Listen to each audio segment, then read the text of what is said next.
The day the music died. You've heard the phrase your whole life.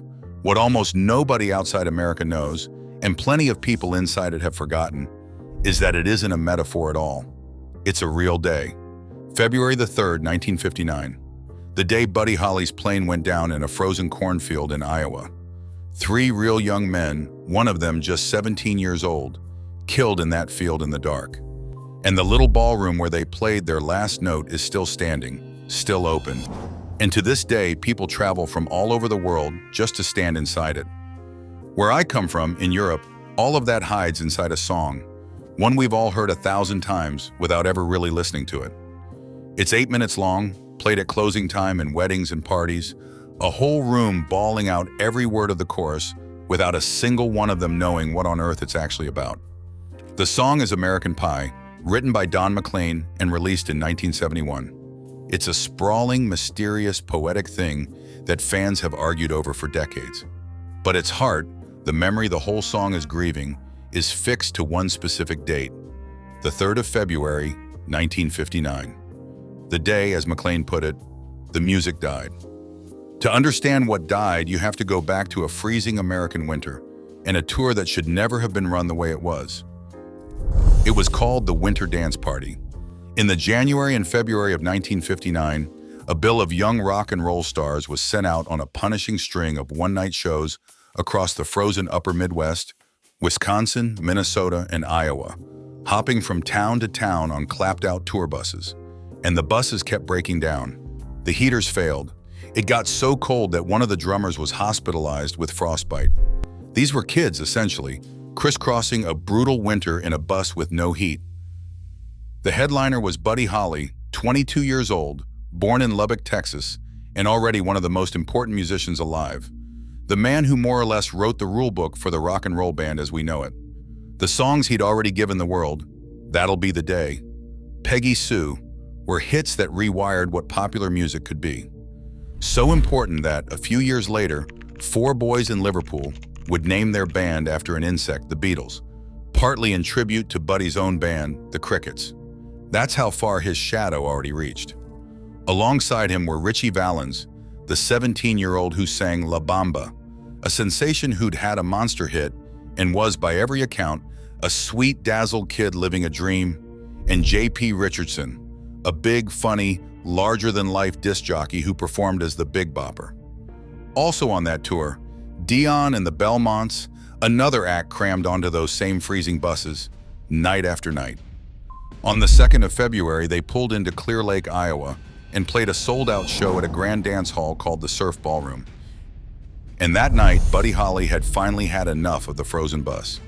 He chartered a small plane, a Beechcraft Bonanza, a single-engine 4-seater, to fly himself and his band ahead to the next town, get some sleep, and do some laundry, just to be warm for one night. But everyone wanted off that bus, and so the last 2 seats on that little plane were decided almost at random.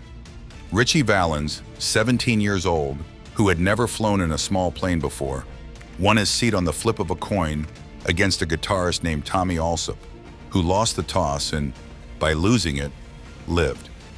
And a young member of Buddy's band named Waylon Jennings gave his own seat up to the Big Bopper, who had come down with the flu and couldn't face another night on the road. The plane took off after midnight from Mason City Airport into a light snow. A few minutes later, it came down in a frozen cornfield about 5 miles north of town. Everyone on board was killed. Buddy Holly, 22, Ritchie Valens, 17, the Big Bopper, 28, and the pilot, a local 21-year-old named Roger Peterson. 4 young men in a field in the dark.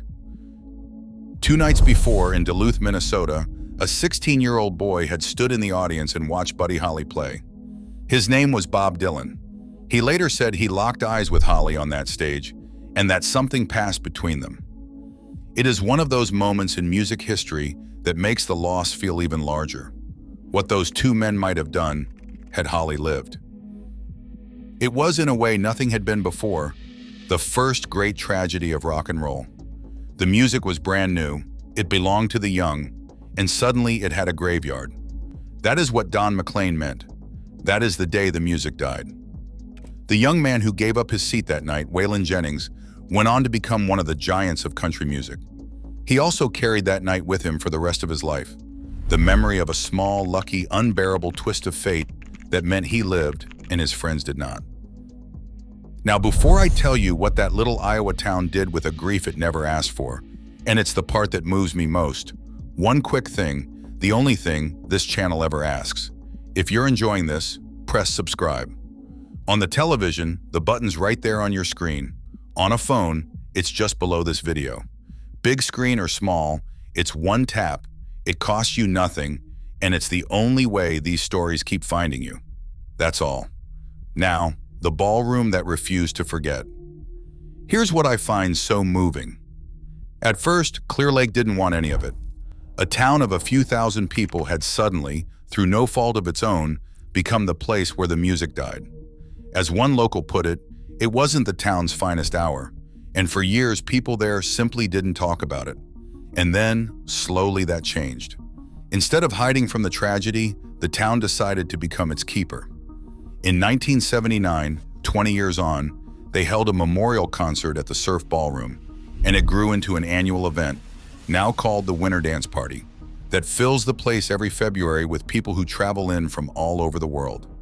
The ballroom itself, which had once been threatened with demolition, was bought and lovingly restored by a local family, and today it's a National Historic Landmark, and the Rock and Roll Hall of Fame has recognized it too, as one of the defining sites in the music's history. Walk in and it looks almost exactly as it did on the night of that last show. The wooden booths, the great curved ceiling, the same stage. It is still, after all these years, a working music venue. And on its walls, the artists who've played there since have left thousands of signatures. And out in that cornfield, 5 miles north, there's a memorial now, a simple steel sculpture of a guitar and 3 records marking the spot. To reach it, you park on the side of the road and walk a path along the edge of the field in every season. And people do it constantly, leaving flowers, guitar picks, handwritten notes. Strangers. 67 years later.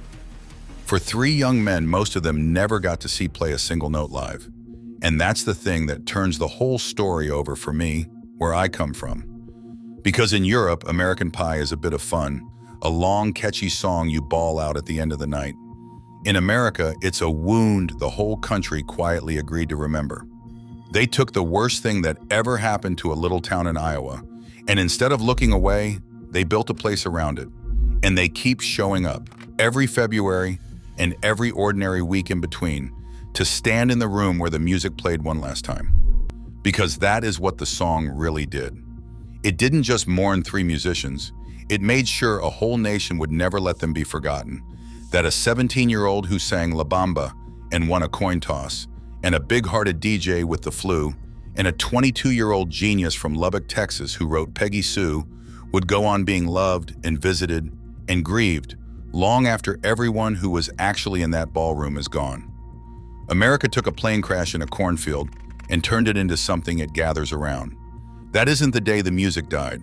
In a strange way, it's the day it became permanent. That's the kind of America this channel goes looking for.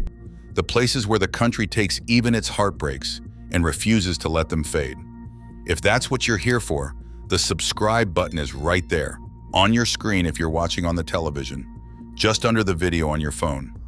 Press it and I'll see you at the next one. And the next time you hear that song, sing the chorus, but maybe spare a thought for the cornfield in Iowa. They'd like that.